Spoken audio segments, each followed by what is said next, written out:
Hello दोस्तों, कैसे हैं आप सब। उम्मीद करती हूँ आप बहुत अच्छे होंगे। आज की इस वीडियो में बात करेंगे कि अगर आप क्रोशिया के प्रोडक्ट्स बनाते हैं, यानी कि क्रोशिया से बुनकर कुछ प्रोडक्ट्स बनाते हैं, तो उनको आपको सेल करने के लिए क्या-क्या करना चाहिए। इसी से रिगार्डिंग बहुत सारे मेरे पास क्वेश्चन थे, बहुत सारे कमेंट्स थे, तो मैंने उन्हें कहा था कि वीडियो ही लेकर आएँगे। अलग-अलग प्रोडक्ट्स पर अलग-अलग प्लेटफ़ॉर्म्स पर वीडियोज़ आएँगी, तो क्लैरिटी ज़्यादा होगी। जो जिस कैटेगरी का होगा, जो जिस प्रोडक्ट में काम करता होगा, उसको सिर्फ वो वीडियो देखकर काफ़ी उसको फ़ायदा होगा, क्योंकि सारी चीज़ें अगर मिक्स हो जाएंगी तो दिक्कत आती है। तो आप अगर क्रोशिया से हैंडमेड प्रोडक्ट्स बनाते हैं, यानी कि बुनते हैं क्रोशिया से और उसके फिर कोई ना कोई प्रोडक्ट बनाते हैं, प्रोडक्ट कोई भी हो सकता है। आप डेकोरेशन की आइटम्स बनाते हैं या किचन्स की कोई आइटम बनाते हैं, कोई भी तरह की, या क्लोथ्स में बनाते हैं, बहुत तरह की आइटम्स हैं। तो आप जो भी प्रोडक्ट बनाते हैं, उसके लिए आपको सबसे पहले जो है, चाहे आपका ये हाथ से बना काम है, आपके पास एक हुनर है, आप घर में इसको बना लेते हैं, लेकिन अब आप इसमें काम करना चाहते हैं, इसको बेचकर कुछ कमाना चाहते हैं, तो उसके लिए सबसे पहला जो स्टेप है वो यही है कि आपको, चाहे आपने घर से ही स्टार्ट करना है अपने उस काम को, यानी कि क्रोशिया से बने हुए जो आपके प्रोडक्ट्स हैं, उसको एक बिजनेस का नाम देना होगा। यानी कि सिर्फ आप इसी कैटेगरी में काम करें और इसको एक बिजनेस का नेम दें, एक स्पेस दें, चाहे घर पे ही, यानी कि आप फिर उधर से ही इसको डील करें। चाहे आपने ऑफलाइन कोई सेल करनी है, ऑनलाइन करनी है, जो भी सेल करनी है आपने वहां से, यानी कि वो एक आपका काम का एरिया है, बिजनेस है आपका। एक छोटा सा कॉर्नर से भी आप घर से इसको स्टार्ट कर सकते हैं। प्रोडक्ट बना के रखिए, उनकी कैटेगरीज बनाकर रखिए, अलग अलग डिजाइन्स अलग अलग बनाकर रखिए, छोटे छोटे ही चाहे बनाएं, स्वॉचेस के तौर पर, पूरा प्रोडक्ट ना बनाकर रखें। तो इससे क्या होगा कि आपको आसानी होगी किसी को दिखाने के लिए कि हम ये काम करते हैं, या मैं ये काम करता हूँ या करती हूँ। तो जब आप अपने प्रोडक्ट के बारे में बताएंगे, तो वो, चाहे आप ऑफलाइन सेल करते हैं या ऑनलाइन सेल करते हैं, तो आपको तभी फायदा मिल पाए जब आपके पास डिजाइन्स होंगे, क्योंकि डिजाइन्स आप रेडी करके रखेंगे तभी तो कर पाएंगे। तो सबसे पहला काम है आपको अपने काम का एक बिजनेस का नेम देना है, अपने काम को एक बिजनेस बनाना है। ठीक है, आपने नाम दिया उसको और अपने प्रोडक्ट बनाने स्टार्ट करें, अलग अलग डिजाइन्स में बनाने स्टार्ट करें। फिर उसके बाद अपने प्रोडक्ट की आप फोटोग्राफी करिए, बहुत अच्छे से फोटोग्राफी करिए, मोबाइल से ही कर सकते हैं। और फिर उस प्रोडक्ट के बारे में, अलग अलग प्रोडक्ट के बारे में लिखिए कि ये प्रोडक्ट क्या है, क्या नाम है इस प्रोडक्ट का, और क्या स्टाइल नंबर इसको देना चाहेंगे आप, और इसमें क्या इस्तेमाल किया है आपने, कौन से धागे इस्तेमाल किए हैं, कौन सी ऊन इस्तेमाल करी है, जो भी आपने इस्तेमाल किया है, क्या इस्तेमाल किया है, ठीक है, और उसका कलर क्या है। मतलब आपके पास उस प्रोडक्ट को लेकर एक डिटेल होनी चाहिए, उस प्रोडक्ट को क्या कहते हैं वो नाम होना चाहिए। जैसे कि आपने एक पोस्टर बनाया, तो नाम लिखिए कि ये प्रोडक्ट का जो आपका स्टाइल नंबर कितना है, ये कोस्टर है, और कितने साइज का है, ये क्या कलर है, सारी चीज आपको लिखनी चाहिए, ताकि कस्टमर को सारी चीज, आपके जो टैग लगे हो किसी प्रोडक्ट के ऊपर, उससे सारी चीज समझ आ जाए। टैग बहुत ज्यादा जरूरी होता है। अब आप देखते हैं, जब ऑनलाइन हम कोई प्रोडक्ट देखते हैं परचेज करने के लिए, तो वहां पर जो टाइटल होता है, डिस्क्रिप्शन होता है, ये सारी चीज देखते हैं हम जब ऑनलाइन शॉपिंग करते हैं, तो वो एक तरह से टैग ही होता है। यानी कि हमने जब उसको मैन्युअली करा काम को, तब हम उसमें टैग लगाते हैं किसी भी प्रोडक्ट में, और जब ऑनलाइन है तो वो एक तरह से टैग ही होता है, जिस जो इन्फॉर्मेशन दी होती है। तो बस आपने इसी तरह से प्रोफेशनली वर्क की तरफ बढ़ना है। ये नहीं आपने बना बना के ऐसे, मतलब एक रख दिए और एक थैली में लपेट के रख दिए, ऐसे नहीं करना, इसको थोड़ा प्रोफेशनली लेके जाना है।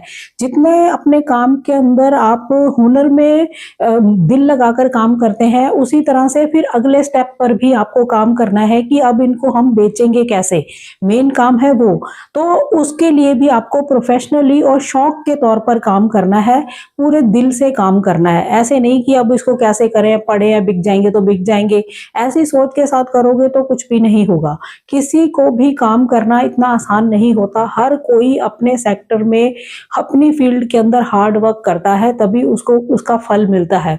चाहे वो कोई जॉब कर रहा है, फ्रीलांसिंग करता है या खुद का किसी का अपना बिजनेस है, सबको हार्ड वर्क करना पड़ता है। तो आपको भी हार्ड वर्क करना है।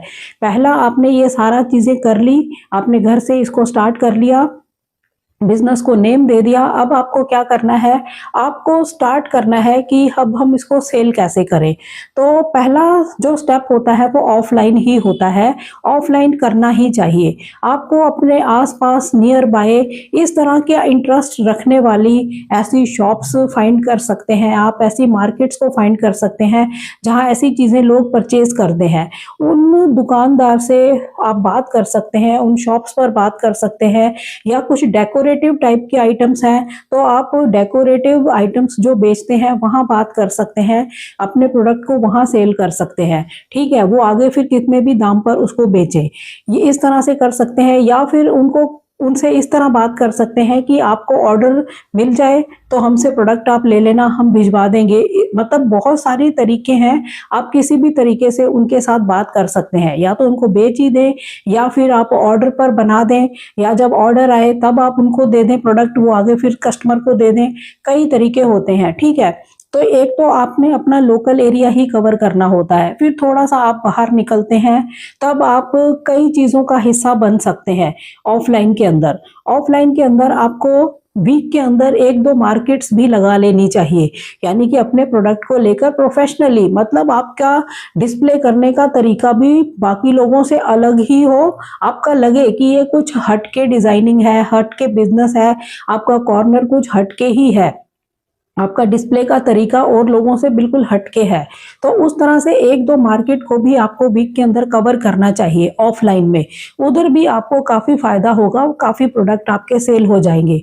ठीक है, उसके बाद टाइम टू टाइम हस्तशिल्प मेले लगते हैं, स्वदेशी मेले लगते हैं, आर्टिशन हाट लगते हैं।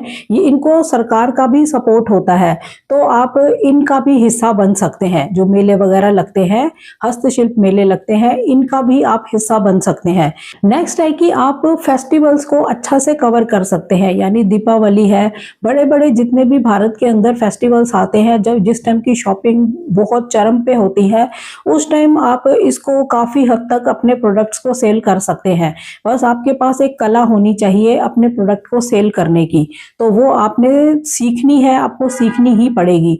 उसके बिना आपका काम नहीं होगा, क्योंकि आप बनाकर रख देंगे, सेल भी आपको ही करना है। तो उसमें आपको मास्टरी कैसे करनी है, उसको कैसे सीखना है, वो सबसे बड़ा चैलेंज है और वो आपको करना ही होगा।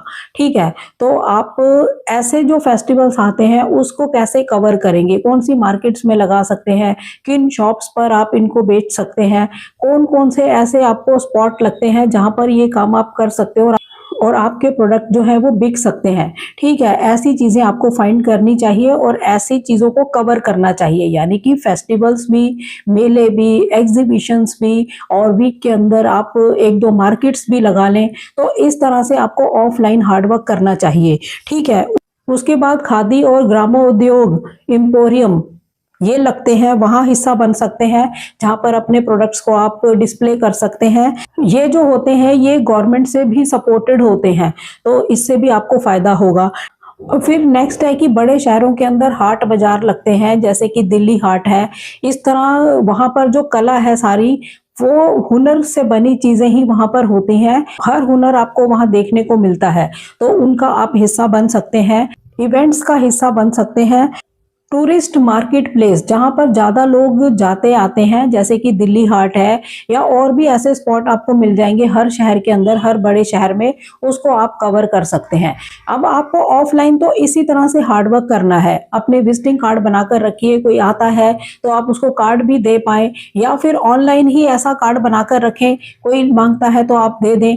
तो आपको जैसे सही लगे आप वैसा कर सकते हैं, क्योंकि हो सकता है आपके कोई प्रोडक्ट है, जैसे कोई क्लोथ्स है, उनको बड़ा पसंद आया, आप किसी मार्केट में आपकी शॉप थी, आपसे उन्होंने लिया और बड़ा पसंद आया, अब चाहते हैं कि इस तरह के इस कलर में आप और हमें बना दें, तब उसके लिए उसको विजिटिंग कार्ड चाहिए होगा, आपसे कांटेक्ट कर सके, आपसे सारी डिटेल ले सके, तब आपके लिए कस्टमर बढ़ते चले जाएंगे। तो इस तरह से आप काम कर सकते हैं।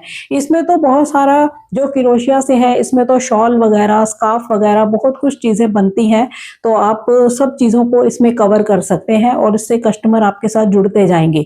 यानी कि जो ऑफलाइन है इसमें आपको पूरा हार्डवर्क करना चाहिए, तभी आपको फायदा होगा। ठीक है, ये नहीं कि हमने कर लिया, बस बना के रख लिया, अब घर बैठे बैठे हम सेल होती रहे, इतना भी वो आसान नहीं होता। बहुत सारे प्लेटफॉर्म्स हैं जो मैं धीरे धीरे करके इधर कवर कर दूंगी आपके लिए। हर प्रोडक्ट के लिए, हर प्लेटफॉर्म के लिए वीडियोस अलग अलग मैं बना दूंगी, ताकि सारे ही सॉल्यूशंस मिल जाएं। ठीक है, लेकिन फिर भी इतना आसान नहीं होता कि हम ऑनलाइन एक ही दम सक्सेस हो जाएं। तो हर तरह से हमें सोच कर चलना चाहिए कि अगर ऑनलाइन होगा तब भी ठीक है, नहीं तो हम फिर इसको ऐसे कर लेंगे। यानी आपको ऑप्शंस बहुत सारे खोल कर रखने चाहिए अपने प्रोडक्ट को सेल करने के लिए, चाहे आप गांव में रहते हैं, दूर देहात के अंदर रहते हैं, या छोटे शहरों में रहते हैं, या बड़े शहरों में रहते हैं। काम का स्टाइल यही होना चाहिए, एक ऑप्शन पर नहीं बैठना है, हाथ पे हाथ रखकर, तब आपका काम कभी भी ग्रो नहीं कर सकता, आप सामान नहीं बेच सकते।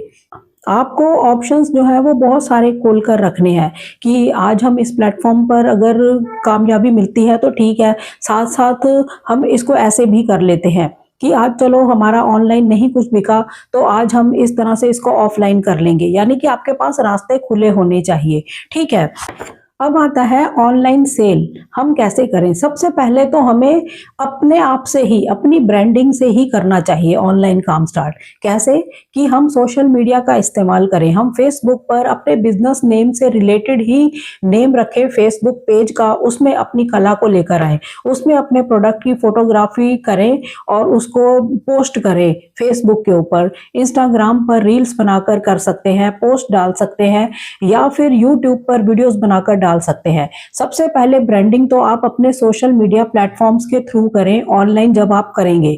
ठीक है, फेसबुक पर आइए, इंस्टाग्राम पर, यूट्यूब पर, और व्हाट्सएप ग्रुप के साथ आप जुड़ सकते हैं। यानी अपने प्रोडक्ट के बारे में बताइए, उसकी पूरी डिटेल लिखिए, तो कस्टमर अट्रैक्ट होता है, अगर उन्हें पसंद आता है आपसे कांटेक्ट करता है, और आप उसको भेज सकते हैं बनाकर, और पेमेंट जो है वो कैश ऑन डिलीवरी ले सकते हैं।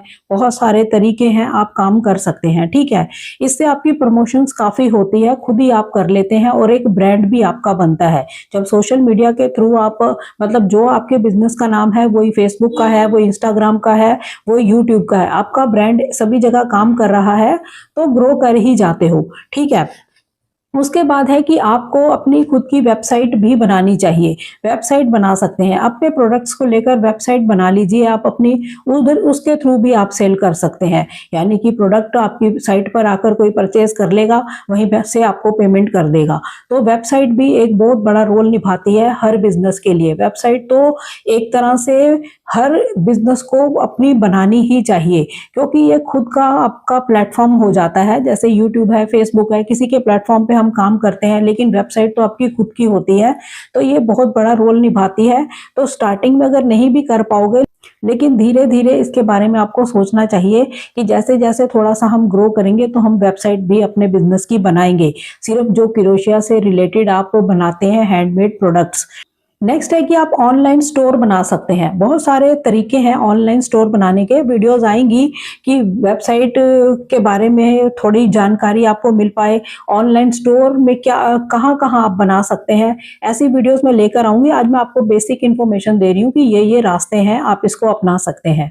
ठीक है, तो आप ऑनलाइन स्टोर्स बना सकते हैं, अपने अपने प्रोडक्ट को वहां पर डिस्प्ले कर सकते हैं, तो वहां से आपके प्रोडक्ट जो है वो बिक सकते हैं। ठीक है, नेक्स्ट आते हैं प्लेटफॉर्म्स के ऊपर। 6 प्लेटफॉर्म गवर्नमेंट के मैंने आपको बताए थे, आज मैं 1-2 प्लेटफॉर्म्स और कवर कर लेती हूँ। जैसे कि एक प्लेटफॉर्म है indiahandmade.com, ये भी भारत सरकार द्वारा ही चलाया जाता है। ठीक है, खास करके ये हस्तशिल्प जो कारीगर हैं उन्हीं के लिए बना प्लेटफॉर्म है। यहाँ पर ये जो प्लेटफॉर्म है कोई कमीशन भी नहीं लेता है, तो कितना बड़ा फायदा है। हाथ से बने जो क्राफ्ट हैं, क्रोशिया के बने जो आपके प्रोडक्ट्स हैं, हैंडमेड प्रोडक्ट्स, ये सीधे आप जनता को यहाँ से बेच सकते हैं इस प्लेटफॉर्म के थ्रू जुड़कर। ये बहुत अच्छा प्लेटफॉर्म है। ठीक है, उसके बाद नेक्स्ट प्लेटफॉर्म है ONDC। इसका फुल फॉर्म है open network for digital commerce. ये जो नेटवर्क है यानी कि ये जो प्लेटफॉर्म है, ये जो आर्टिस्ट होते हैं उनको सीधा गवर्नमेंट और अन्य बड़े खरीदारों तक पहुंचा देता है। यानी आर्टिस्ट की जो कला है, उसके जो प्रोडक्ट्स हैं वो सरकार तक और बहुत बड़े बड़े जो खरीदार होते हैं, जो कस्टमर्स हैं, वहां तक आपके प्रोडक्ट पहुंचा देता है। इस तरह का रोल निभाता है ये वाला जो प्लेटफॉर्म है। इस पर मैं फुल वीडियो बनाऊंगी। आज मैंने आपको इसकी थोड़ी बेसिक वैसे ही जानकारी दी है, ठीक है। उसके बाद है सरकारी मेले जो स्टेट लेवल पर लगते हैं।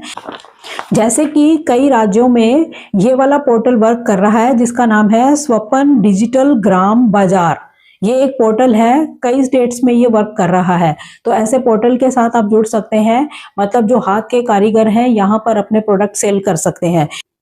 अब बात करते हैं लोकल मार्केट प्लेस की, यानी कि नॉन गवर्नमेंट, जो गवर्नमेंट के प्लेटफॉर्म नहीं है, जैसे कि है अमेजॉन कारीगर।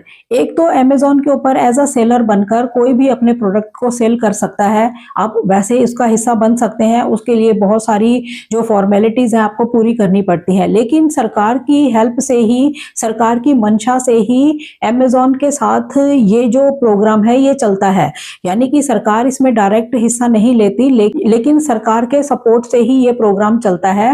वो है अमेजॉन कारीगर प्रोग्राम। यानी अमेजॉन के अंदर एक तो एज अ सेलर आप नॉर्मल होते हो, एक अमेजॉन कारीगर के तौर पर इस प्रोग्राम का आप हिस्सा होते हैं। ये जो प्रोग्राम है ये भी आर्टिशियंस के लिए ही बना है। यानी कि अगर आप हाथ के कारीगर हैं, कोई प्रोडक्ट बनाते हैं, वो किसी भी कैटेगरी का है, तब आप यहाँ भी जुड़ सकते हैं। तो आप अपने क्रोशिया से बने प्रोडक्ट जो हैं वो किसी भी तरह के हैं, वो भी यहाँ पर आप सेल कर सकते हैं। इस प्रोग्राम का हिस्सा भी आप बन सकते हैं। और इसमें फायदा ये रहेगा कि बड़ा कस्टमर बेस आपको मिल जाएगा, प्रमोशंस मिल जाएंगी, क्योंकि अमेजॉन के ऊपर ऑलरेडी बहुत सारे कस्टमर्स हैं, ठीक है। नंबर 2 है फ्लिपकार्ट स्मर्थ। ये भी इसी तरह का प्रोग्राम है, यानी कि अमेजॉन के ऊपर कारीगर और फ्लिपकार्ट पर स्मर्थ। वैसे अगर आप फ्लिपकार्ट पर देखेंगे तो एज अ सेलर वहां जुड़कर तो काम कर ही सकते हैं, जो फॉर्मेलिटीज हैं आपको सब पूरी करनी पड़ेंगी। लेकिन फ्लिपकार्ट स्मर्थ जो है ये भी कारीगरों के लिए, हाथ के कारीगर जो हैं उन्हीं के लिए बना प्रोग्राम है। इसको भी सपोर्ट करती है सरकार, डायरेक्ट इसमें हिस्सा नहीं ले रही सरकार, लेकिन सरकार का सपोर्ट इसमें पूरा होता है। तो आप फ्लिपकार्ट स्मर्थ का भी हिस्सा बन सकते हैं, वहां पर अपने प्रोडक्ट सेल कर सकते हैं। यहाँ पर आपको कोई कमीशन नहीं देना होता, अगर है भी या तो बहुत ही कम होगा। तो ये भी एक अच्छा प्रोग्राम है, इसका हिस्सा भी आप बन सकते हैं। जिस भी कैटेगरी के आप प्रोडक्ट बनाते हैं वो यहाँ सेल कर सकते हैं। अब बात करते हैं कि हमें बेचने के और क्या तरीके अपनाने होंगे। सबसे पहला है कि आपकी जब आपने ऑनलाइन कुछ सेल करना है, आपकी फोटोग्राफी प्रोडक्ट की बहुत अच्छी होनी चाहिए, क्योंकि प्रोडक्ट की फोटो देखकर ही कस्टमर जो है वो उसको परचेज करता है। तो इसमें आपको अच्छे से सीखना है कि प्रोडक्ट की फोटोग्राफी हम कैसे करें, अच्छे से किसी जगह पर रख के, ताकि प्रोडक्ट जो है क्लियर नजर आए।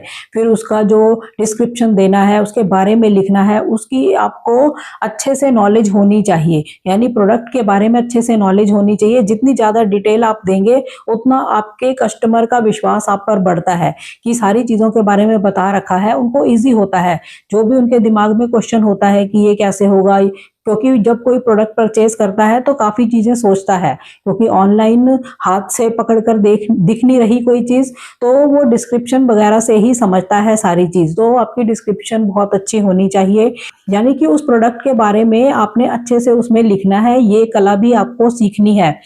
अपने हुनर के साथ साथ आपको फोटोग्राफी, उसकी डिस्क्रिप्शंस वगैरह लिखना, प्रोडक्ट के बारे में सारी डिटेल लिखना, ये सब चीजें सीखनी है। उसकी प्राइसिंग करना कि हमने कितने में हमने प्रोडक्ट को बेचना है, यानी कि ये चीज भी बहुत, जिसको कहते हैं कॉस्टिंग भी बहुत बड़ा रोल निभाती है। ये भी आपको करनी आनी चाहिए ताकि आपको नुकसान ना हो, ठीक है।